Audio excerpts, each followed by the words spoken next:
I've been using smartwatches ever since they were introduced the last couple of years, and I started with the original Samsung Gear along with the Gear S follow-up, and then I also did the Huawei Watch, which is an Android Wear watch. Moved on to the Apple Watch, and here I have this. Hi, my name's Andrew, and this is the review of Samsung's Gear S3 Frontier. Let's find out if it's worth your money.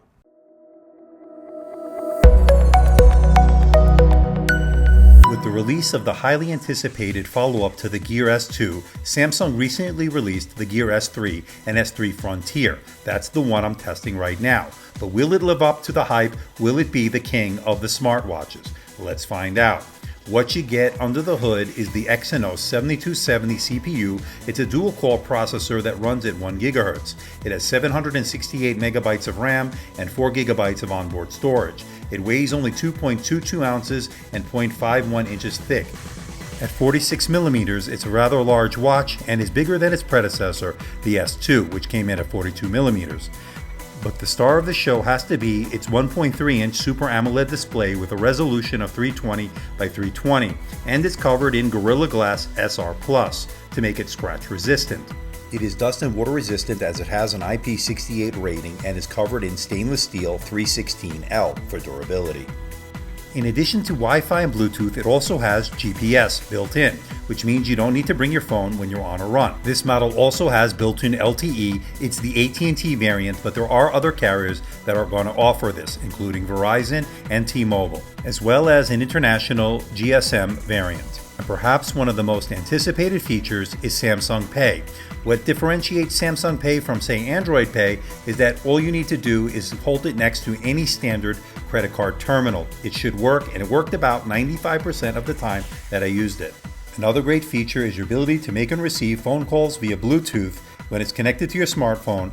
And with the standalone version of the S3 Frontier, the AT&T variant which I am testing here, you can make and receive phone calls independent as it has its own eSIM. Call quality was decent and you can use it with Bluetooth headphones. I ordered this unit from Best Buy, but it is available directly from the carriers including AT&T, T-Mobile, and soon Verizon, and you can also get it from Amazon. I'll put the link below to where you can find out more information. Packaging is nice. It comes in a black cylindrical container, and once you open it, you are greeted by the S3 Frontier itself. A very nice presentation indeed.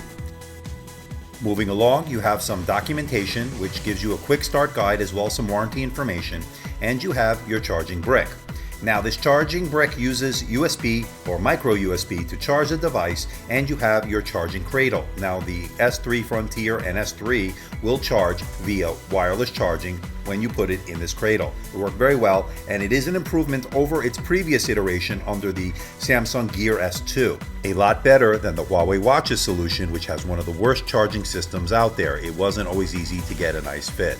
The Gear S3 Classic and the Gear S3 Frontier, which we have here, both run the Tizen OS, which is a carryover from the previous iteration, which ran on the Gear S2. Now, it is improved in many areas, but it still has the same fundamental problem. It doesn't have all the major apps, especially when you compare it to the Apple Watch, which has more premium apps. But having said that, this is one of the best performing smartwatches out there right now. It's fast, the OS is fluid, and it does really have some speedy, snappy performance. But where this device has a leg up over its competition is its rotating bezel, which is perfect for navigation, and especially since you don't want to get fingerprints on the touch display. This is really a standout feature which makes this device stand above the rest. And speaking of navigation, in addition to the touch display and rotating bezel, you also have two buttons. You have a back button, which is also long press to activate Samsung Pay, and you have your home button. These are very well made, well designed, and has a nice texture to them, so you have a good feel, especially on the S3 Frontier device. But one area where I think Samsung should reevaluate is its S-Voice implementation and S-Voice in general. I think it's terrible, and it really doesn't have any valid use as far as I'm concerned, especially when you compare it to Google Now or Siri on the Apple Watch.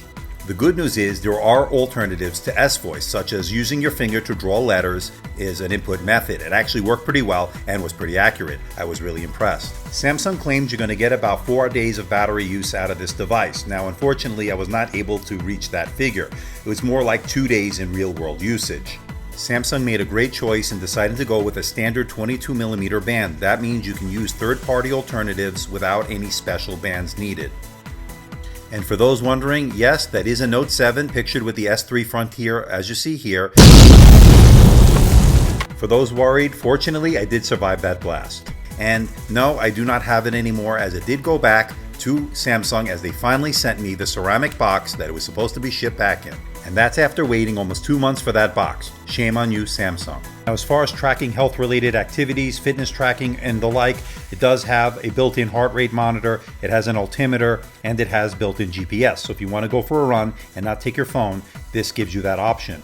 Now, this won't totally replace a dedicated fitness tracker, but this certainly does a good job and has been much improved. So can I recommend the Samsung Gear S3 or S3 Frontier? Do I think it's worth your hard-earned money? And the answer is yes. Here's what I like about this device. I love its beautiful Super AMOLED display, its great performance, its classy design. I love the fact that you can get 2+ days of battery life. I love its standalone feature, LTE. I have the AT&T variant and it worked very well. I like its outstanding Jog Dial or rotating bezel, whichever one you want to call it. And I love the fact that you can use standard 20mm bands. And I love the fact that it has integrated GPS and it is water resistant. But there are things I don't like about this device, and I think Samsung has room to improve in its next iteration. Here's what I don't like. First, I think that it might be a bit bulky for some, as the size and weight is a little bit bigger than some people might prefer.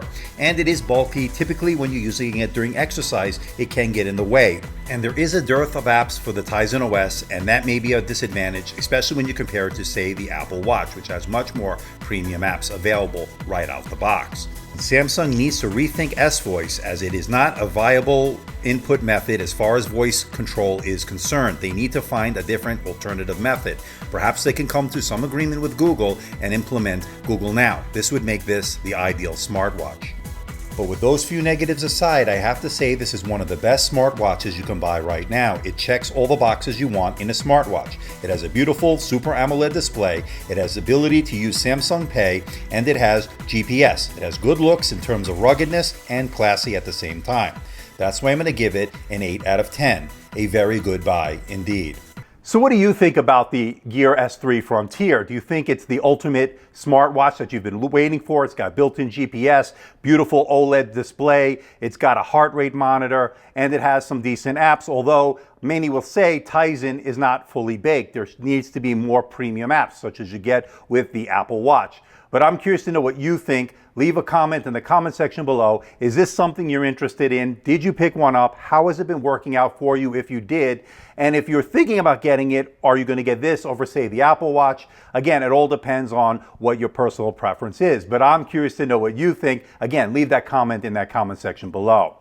Coming soon to AMD Tech is an all-new review of the iWork 12 from Cube. It's a 12.2-inch 2-in-1 from China that comes in at under $300. It's very similar to, say, the Surface Pro 4 type device. It has a type cover, it has a kickstand, and it has a beautiful full HD display. Also coming very soon is a very special review of the Xiaomi Mi Mix. It's that 6.4-inch concept smartphone that Xiaomi recently released, and I'm waiting for it to come. I should be shipping this week. I should be getting it here in my studio. It has that 6.4-inch beautiful display, very minimal bezels, and it really is a proof in concept phone. I'm glad Xiaomi released it because I'm looking forward to see how well it will work in real world usage. So stay tuned for that. So please hit the like button, please subscribe, please share this video. Don't forget to leave a comment in the comment section below. Let me know how I'm doing. Let me know if there's a device or something out there you think I should review. I'll do my best to make that happen. And don't forget to check me out on Twitter and Facebook. I'll put the links below to where you can find out more information about my channel. And don't forget to visit our website at amdtechreviews.com. So until next time, this is Andrew from AMD Tech. See ya.